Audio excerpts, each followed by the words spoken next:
So thanks everyone for coming, and thanks Paul for co-hosting with me today. And just a few items to mention before we just open it up. Also thanks for taking time out of your, holiday season to be here. I know that's it's kind of busy. I know it's busy around here. First, as you probably noticed, there's been a change in terms of Paul and my position. Stephanie Cooper, who was our Deputy Commissioner for Policy and Planning, was asked to fill in as the commissioner up at the Department of Conservation and Recreation. And so that kind of set off a domino effect, and where Paul was asked to fill her role in the department. So Paul is currently the acting Deputy Commissioner, and I have moved in to serve as the acting Assistant Commissioner for Wayside Cleanup. So that was, we were told those were kind of temporary assignments, and I don't know how we were told they would end next week. So I keep asking Paul if he's heard something that I haven't heard, but as far as we know at this point, we're still in these temporary roles. Congratulations to both of you. Thank you. Thank you. It's interesting. Well, one of the really good things about it is that I still report to Paul, so I can use that as an opportunity to get his input on things. So it's almost as if nothing's changed for me anyway. And also both Paul and I are in the office on Tuesday, so that gives me the opportunity to corner him in person with questions. With respect to going back to the office and COVID, DEP, and I think all the state, but I'll just speak for EEA, we're starting our hybrid work schedule beginning January 2nd. So many of us have been going back to the office at least one day a week for the last couple of months. But as of January 2nd, everyone is expected to be coming in one day a week. For the Boston office, that means we're still going back to 1 Winter Street until the Cambridge Street office is ready to accept us over in that building. So that's where we are with returning to the offices. There's still some discussion about opening the offices to the public, and I don't think all those details have been worked out yet, but that is under discussion. But when and if that happens, it will probably be kind of thoughtful and incremental, and it won't be immediately like old times. So we'll continue to be doing this, on Zoom for a while. And it may be office specific too. There may be different approaches taken in different regional offices. The big question you might be wondering is whether the MCP has been finally approved, and it has not. We're still waiting for that process to be completed. Our most recent aspiration was that it would be published by the end of the calendar year. I think now we're looking at the first couple of months of the new year. Hopefully, if everything goes smoothly from here. The good news, though, is that the review by the Deputy Commissioner will be really fast. Yeah, that is one advantage, in that Paul is very familiar with everything that's in there, so that will go smoothly. Other things going on, I think the last time that we had office hours was back in October. And I think it's been since then that the Bipartisan Infrastructure Act was approved. So there will be money coming to the states from that for brownfields work and federal sites work at Superfund sites. So we've already had some inquiries from EPA about our readiness to receive those kind of funds and get us thinking about how we will use them. So that's good news for us. We're also looking at some hiring related to that and hoping to do that as well, particularly in the brownfields coordinator position that we have had in the past. We're looking to fill that position. There's been some other hiring going on. So that's one thing that we're very busy with. We continue to have a lot of retirements and looking to fill positions where people have left. Just as recently as yesterday, I think they posted the emergency response coordinator position in the central regional office for waste site cleanup. So that's something to keep an eye out for in terms of DEP positions that are opening up. Want to add anything to that, Paul? No, I was just looking at Mass Careers to see if the brownfields position had been posted yet, which does not seem to be. Yeah, well, I can tell you something on that. We're going to wait till after the holiday season because we didn't want it to get lost in the shuffle. So good. Okay. In January. So we should send, when that goes out, we should send an email out to everybody. Yeah. Encouraging. Then there was something else I was going to remark on, but I forgot. So maybe later. Something related to the funding, federal funding?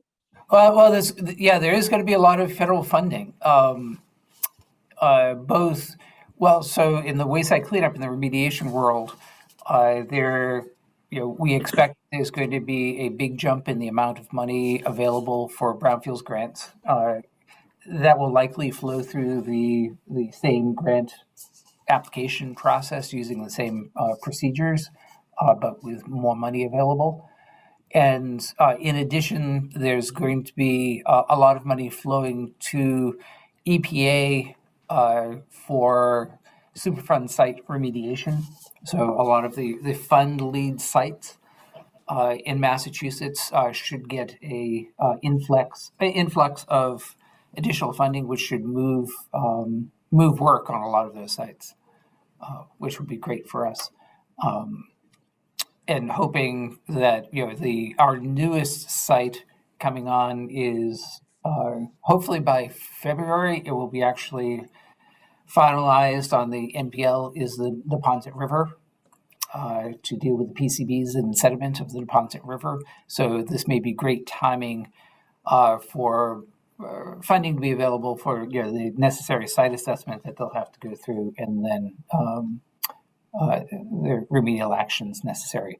I think the funding is spread out over 5 years. So that would be great. And as you've probably seen or heard about, there's a lot of money flowing into the water side of the house for infrastructure related to public water supplies and wastewater. So if you are also dabbling in that world, and part of that world is PFAS treatment at public water supplies. So we're all working in that world as well. There'll probably be, there will be a lot more resources available, and a lot of that will be flowing through the state revolving fund. I see Diane's here, Diane Baxter from our Federal Sites Program. Diane, is there anything you want to add about the? Just that what Paul said is right about additional funding coming in for Superfund sites. EPA is currently in the process of figuring out what sites are going to be able to fund. But right now we have several sites where records of decision, remedies have been selected, and they've just been sitting awaiting funding. So it should be some good work in cleanups, and then they'll also be funding investigations and feasibility studies as well. So there should be significant work. There's sites in Danvers, Amesbury, Attleboro, New Bedford. I know there's several. So some of our favorites. Some of our favorites, exactly. And we might be getting some contracting work as part of that. We may be essentially helping EPA to contract some investigation out, mainly at sites where we handle the O&M already, like Charles George landfill. Places where there's maybe updating the conceptual site model is needed after many years of a remedy in operation. So that's something that's sort of open and not decided yet, but a possibility for SARS contractors to get some of the work for that kind of thing. Yeah. So if you do know of folks who may be looking for jobs in the environmental field, first they should stop by Mass Careers and look at jobs that might be available at MassDEP. But in addition, my understanding is EPA has a number of positions open now, and they will be hiring as well to help them manage all of that. So Yes. It's a lot of good opportunities out there. Yeah, a lot of RPM positions. Hopefully both at DEP and EPA. Yeah, as Paul said, stop at MassDEP first. Yeah, exactly. We're much better. The only other things I thought to mention were, PFAS private well sampling program is ongoing. I think now we're at 68% of the towns that are participating have started sampling. So we can continue to get those sampling results. And as well as waste site cleanup, doing site discovery work around sites where we've received notification, and also with respect to private well sampling results in some cases. And the final thing, if we have time for discussion, I was interested to see if anyone had attended the listening session last week on contaminated soil disposal capacity issues, and if anyone had additional thoughts on that. I thought I'd be interested in hearing that as well.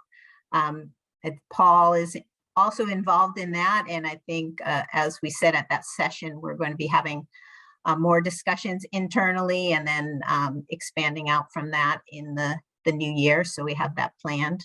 But I'd like to hear from people if they had any thoughts about that. So that's all I had. And Paul, Diane, anyone have anything else want to mention as updates? No, I don't have anything else. Liz, could I ask, you mentioned site discovery or in the PFAS private well program. You're looking for possible sources near private well locations that have tested positive?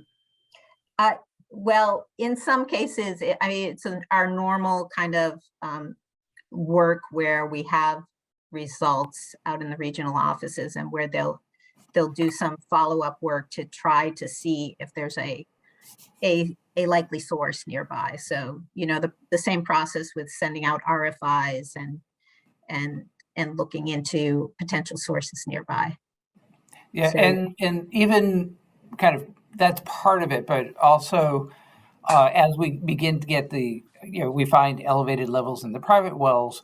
One of the things that waste site cleanup is doing, rather than that private well sampling program, is looking to see if there are other private wells in the area that are also contaminated. So the first question that's asked, we try to answer, is, are there other people in the neighborhood that are similarly exposed?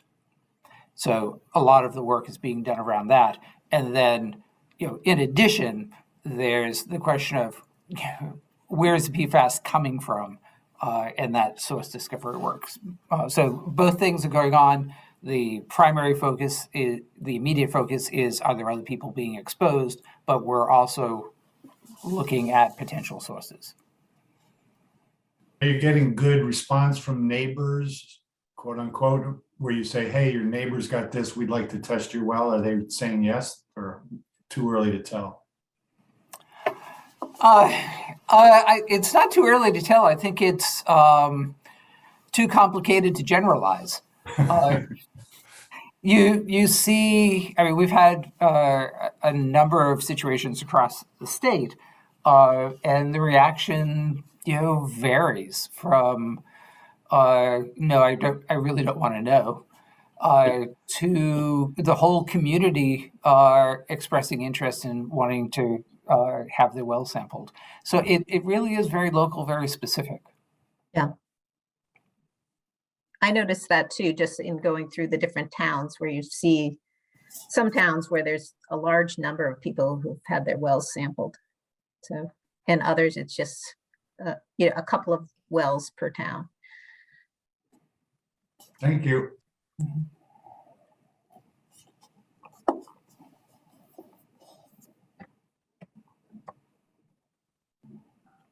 Any other questions or comments from anyone?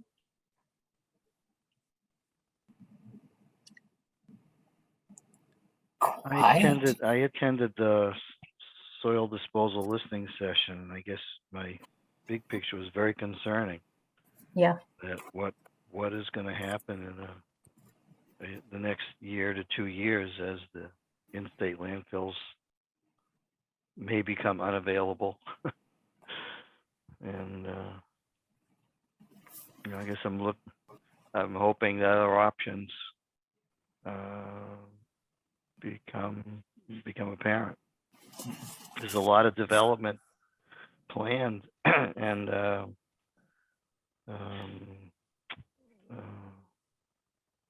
public infrastructure work coming up that's going to need soil disposal. It's a lot of, and what I heard was some projects are being delayed or stopping because there aren't options to dispose of soil. So I don't know, it's a real issue. I hope we can come up with some innovative solution. Yeah, that looks like what's called for at this point.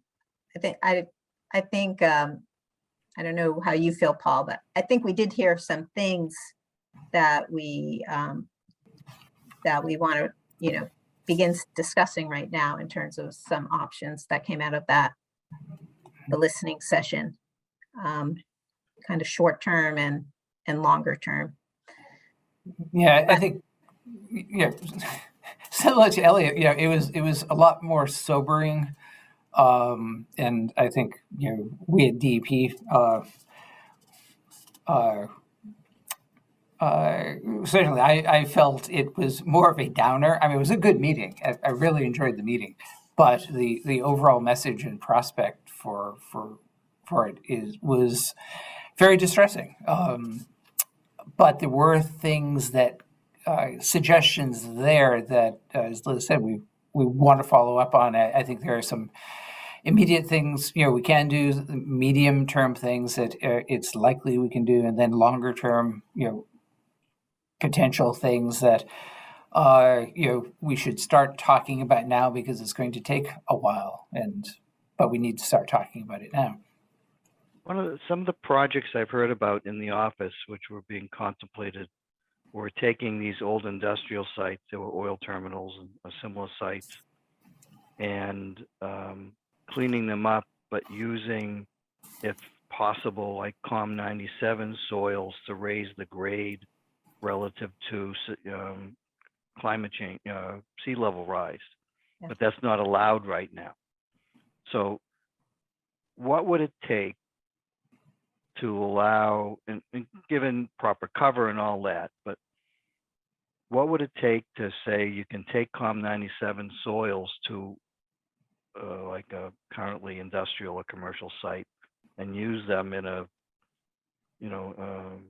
safe way, putting them and covering them and whatever, for both redevelopment and sustainability? Would that just take a change in DEP regs? Is that something that wouldn't take law changes or rule? What would be involved to make something like that happen?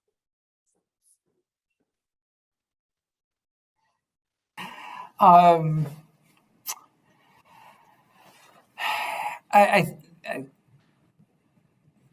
so we heard that suggestion as well at the meeting, and that's certainly one of the intriguing possibilities, because things are going to have to happen to address climate change, and for some of the key infrastructure locations that you can't just move away from the water.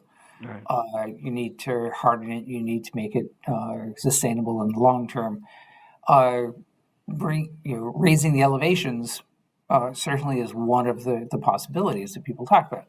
So the concept of raising elevations is probably in the mainstream. The question is, well, what would have to change in order to use contaminated soil at various levels of contamination? And the things that one would be concerned about certainly would be direct contact risks and leaching potential, and it getting out into the environment. So you would have to have some sort of controls on leaching. Direct contact exposure can be managed in various ways. Certainly under the MCP, we do that all the time. The interests that are involved, or the regulatory pieces that would be involved, would not only be involve 21E. By definition, the locations that we were just talking about are on waterways. So you have potential. You have interest from the water programs about potential impacts. The wetlands program, the waterways program, Chapter 91. If it's really contaminated soil in the COP97 range, then you're also talking about potential solid waste input and the potential for it being viewed as kind of a disposal location rather than a reuse location. So any of these have potential to be worked out. It's just the more layers you put on top of it, the longer and the more complicated those discussions are going to be. Again, a reason to start them now rather than Be multiple program approvals then. Right, and then there's the how all of that is received by the surrounding community, and kind of laying the groundwork so it not only isn't perceived as being simply a mechanism for disposing of waste, but for it not to be just a way of disposing of waste. It really would need to be a beneficial reuse of these material that is appropriate and safe, and be able to describe that to the community and have it accepted by the surrounding community. Some communities may view it differently, and you have to work through that. It can't just simply be imposed. So again, reasons to start talking about it rather and seeing what those paths through are. But it's not simply wayside cleanup saying, oh yeah, that sounds like a good idea. It's complicated. Yeah. But the good news is that, at least in my current position, I can ask those programs to come to the table. Yes. That's a good idea. So we have an opportunity, and I have an interest in seeing if we can get all of these people talking and see if there's a way through this. Yeah. I think it would be helpful to put a frame of reuse on the whole discussion. How can it be reused, and how our rules allow for that.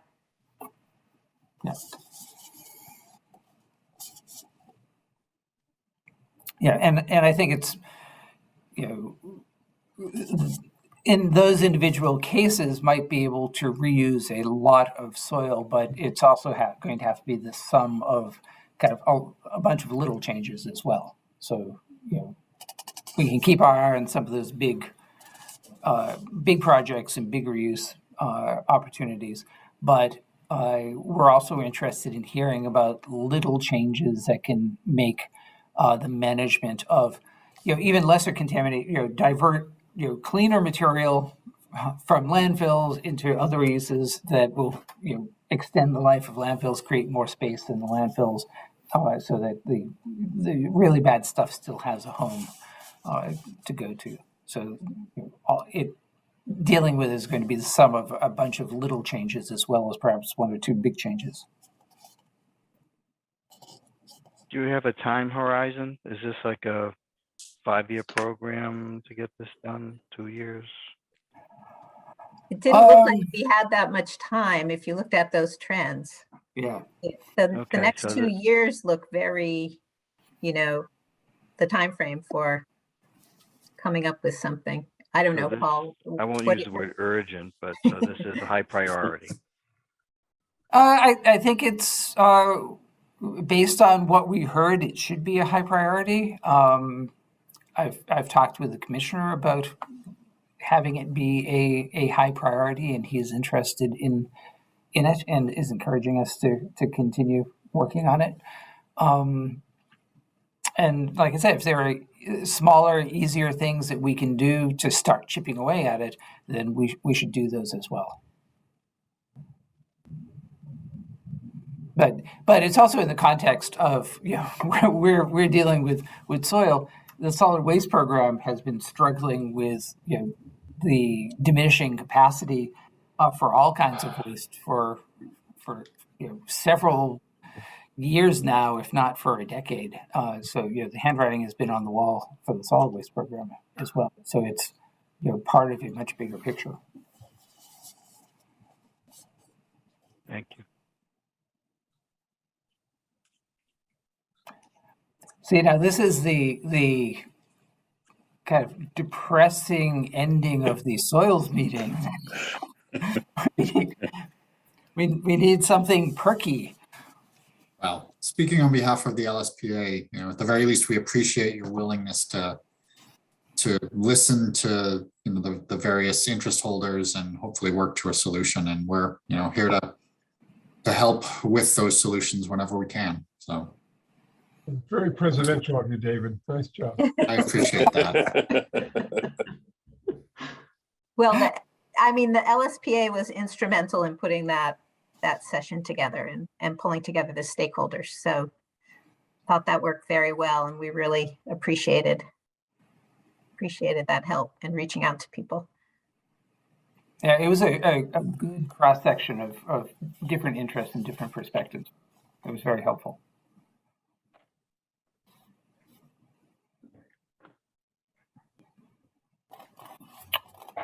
No other environmental stuff? Holiday plans? Recipes to suggest? Anything with lots of alcohol. There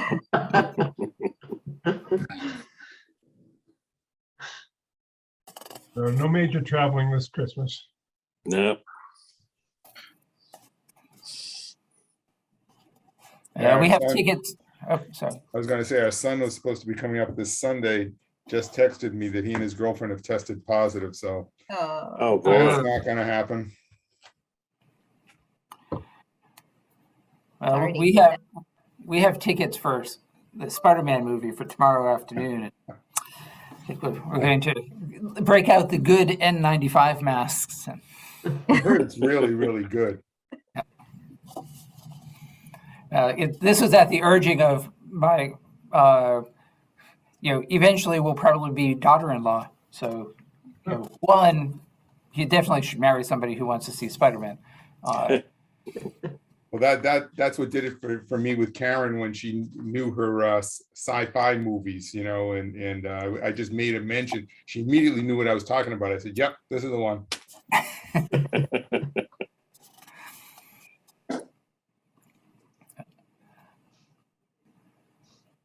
Okay, no other questions, thoughts? I think we're all drained. Yeah. It's been a long haul. Yeah. Indeed. Didn't think we'd be in this position a year after the vaccine's gone. Right. Yeah. That's the hardest thing. It seems so much like last year at this time. Maybe the good news is, I don't know, you've seen it also, that the South African Omicron cases are plunging. So they're dropping as fast as they rose. So maybe the Omicron's going to be a short-lived threat. Of course, who knows what it's going to be replaced with. Right. Well, I hate to say the ideal situation, but Omicron tends not to be, I guess, as devastating. If that becomes the dominant one, it's more contagious. It'll wipe out the other one. But you're right, Jack. What's the next variant going to be? Hopefully it stays Omicron. Yeah.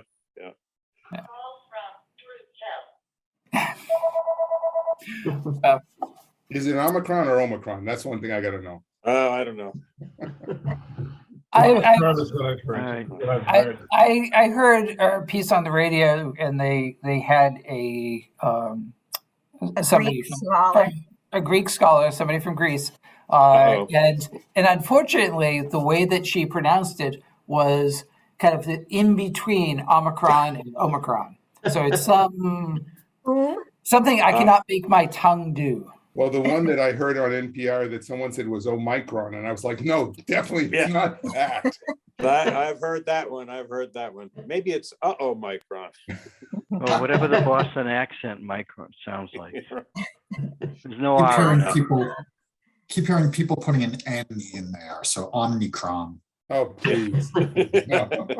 All right. Happy holidays, everyone. Yeah, I think Elliot, take care. I think we're Stay ready safe. to go. Yeah. Yeah. Bye-bye. Take care, Ciao, everyone. Bye-bye. Thanks for all this. Bye. Happy holidays. Happy New Year.